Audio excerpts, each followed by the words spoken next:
आता आजच्याच या निवेदनामध्ये अजून एक विधान देवेंद्र फडणवीस यांनी असं केलं की 3 भाषेच्या विरोधात तमिळनाडू सरकार कोर्टामध्ये गेलं, पण कोर्टानं सुद्धा ते मान्य केलेलं नाहीये. आता याच्याबद्दल खरं तर मी बघत होतो काही गोष्टी सुप्रीम कोर्टातल्या. कोर्टाचा असा कुठेही निर्णय नाहीये की त्यांनी तमिळनाडू सरकारला या मुद्द्यावरती पूर्णपणे म्हणजे द्विभाषा सूत्राच्या मुद्द्यावरती जे त्यांनी लागू केलेलं आहे त्याच्याबद्दल फटकारलंय किंवा त्रिभाषा सूत्रच लागू करा असं म्हटलेलं आहे. उलट धक्कादायक बाब ही आहे की भाजपचीच पार्श्वभूमी असलेला एक वकील सुप्रीम कोर्टामध्ये गेलेला होता आणि अगदी एप्रिल-मे मधली घटना ही आत्ताची.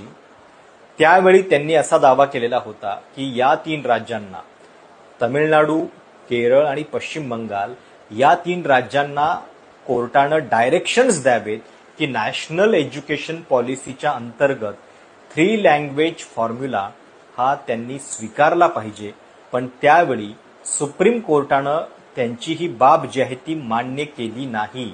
म्हणजे याचिकाकर्त्यांचं म्हणणं होतं की या 3 राज्यांना तुम्ही कंपल्सरी 3 लँग्वेज फॉर्म्युला ऍक्सेप्ट करायला सांगा, पण ती गोष्ट सुप्रीम कोर्टानं मान्य केलेली नाहीये. एकीकडे हा असा निकाल असताना तमिळनाडू सरकार कोर्टात गेलं होतं आणि त्यांचं सुप्रीम कोर्टानं ऐकलेलं नाहीये असं जे देवेंद्र फडणवीस सांगतायत ते पूर्णपणे चुकीचं आहे आणि हे महाराष्ट्रातल्या जनतेनं नीट लक्षात घेतलं पाहिजे. आणि म्हणून हा व्हिडिओ जो आहे हे अधिकाधिक लोकांच्यापर्यंत पोहोचवा. आणि ही जी माहिती मी तुम्हाला सांगतोय ती ऑथेंटिक माहिती आहे. तमिळनाडू सरकारनं एक याचिका दाखल केलेली होती. ती याचिका ही होती की आम्ही 3 लँग्वेज फॉर्म्युला लागू केलेला नाहीये, म्हणून आमचा जो फंड आहे शैक्षणिक धोरणासंदर्भातला तो केंद्र सरकार रोखून धरतं आहे आणि तो आम्हाला त्यांनी तातडीनं द्यावा.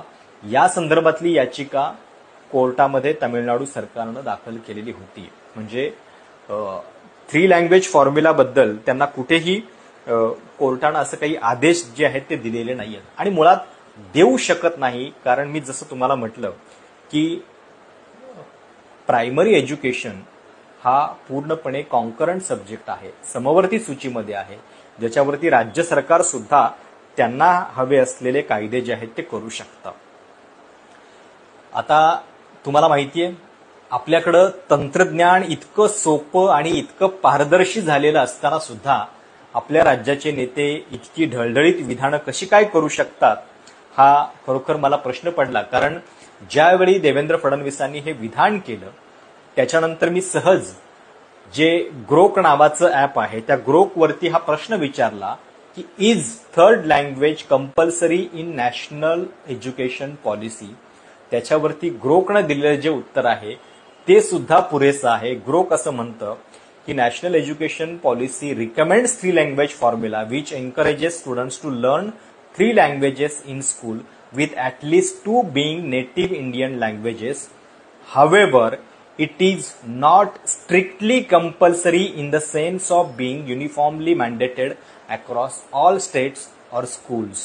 म्हणजे ग्रोक सुद्धा हे उत्तर देतंय आणि त्याच्यामध्ये हायलाइट करून सांगतं की हे कंपल्सरी नाहीये. म्हणजे 3री लँग्वेज नॅशनल एज्युकेशन पॉलिसीने सुद्धा बंधनकारक केलेली नाहीये. हे ग्रोकला सुद्धा कळतंय. ग्रोक हे अमेरिकन ट्विटर जे आधी या कंपनीचं नाव होतं आता एक्स आहे या कंपनीचं ऍप आहे. त्या अमेरिकन लोकांना सुद्धा आपल्या नॅशनल एज्युकेशन पॉलिसीबद्दल इतकी माहिती आहे, त्या AI तंत्रज्ञानाला सुद्धा कळतंय की हे विधान जे आहे ते पूर्णपणे चुकीचं आहे. आणि तरी आपल्याकडं या नॅशनल एज्युकेशन पॉलिसीचा हवाला देऊन सांगितलं जातंय की त्याच्यामध्ये सांगितलं आहे म्हणून आम्ही हे सूत्र लागू करतो.